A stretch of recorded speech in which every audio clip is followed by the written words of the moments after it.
सुकून की तलाश, एक अनोखी प्रेम गाथा।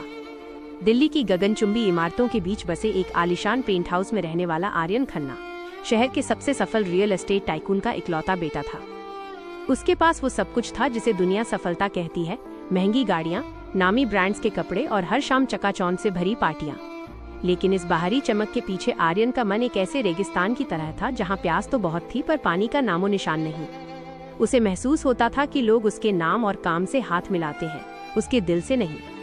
एक रात अपनी कंपनी की बड़ी जीत के जश्न में जब पूरी दुनिया नाच रही थी, आर्यन बालकनी में खड़ा दूर टिमटिमाते तारों को देख रहा था। उसके दोस्त कबीर ने पास आकर पूछा, भाई तू यहाँ अकेला?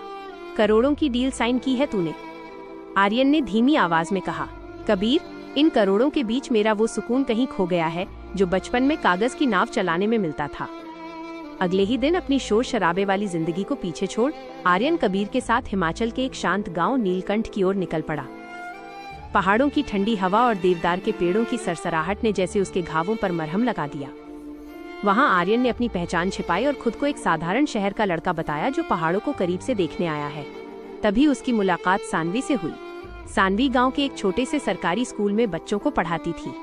उसकी सादगी ऐसी थी कि हजारों की भीड़ में भी वो अलग चमकती थी।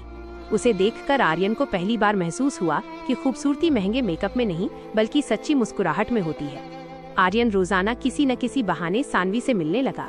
कभी वो बच्चों को पढ़ाते हुए उसे दूर से देखता तो कभी नदी के किनारे उनसे बातें करता।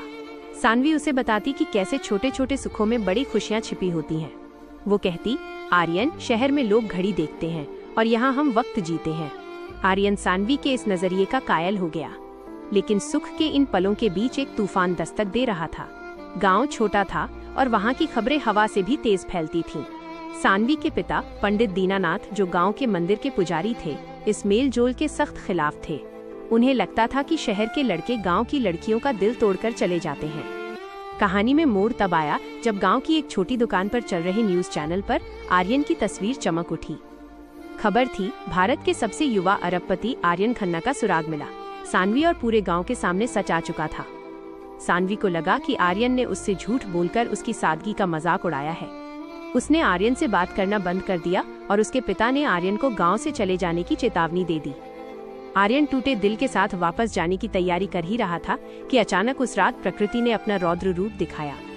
पहाड़ों पर बादल फटने से गांव में तबाही मच गई। सानवी का घर, जो पहाड़ की ढलान पर था, मलबे की चपेट में आने लगा।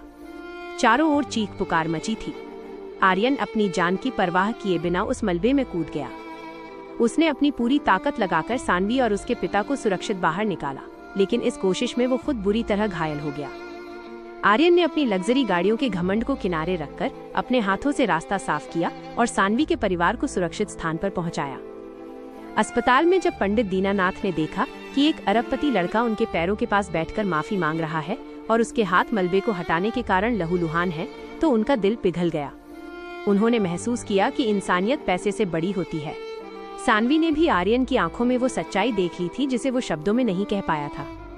उसने आर्यन का हाथ थाम लिया और मुस्कुराते हुए कहा, मुझे आपका पैसा नहीं, वही आर्यन चाहिए जो नदी किनारे शांति से बैठता था। आर्यन के माता पिता ने भी सानवी के संस्कारों को सराहा और बड़े ही सम्मान के साथ इस रिश्ते को स्वीकार किया। आर्यन ने गांव में एक अत्याधुनिक अस्पताल और स्कूल बनवाया ताकि शहर और गांव के बीच की दूरी कम हो सके। सानवी और आर्यन की शादी ने ये साबित कर दिया कि जब दो रूहें आपस में जुड़ती हैं तो दुनिया की कोई भी दीवार उन्हें अलग नहीं कर सकती। आज भी नीलकंठ गांव के लोग इस कहानी को बड़े चाव से सुनाते हैं, जहां एक शहर का लड़का सुकून ढूंढने आया था और अपना संसार पा गया। आशा है आपको ये कहानी पसंद आई होगी। ऐसी ही और कहानियों के लिए जुड़े रहें।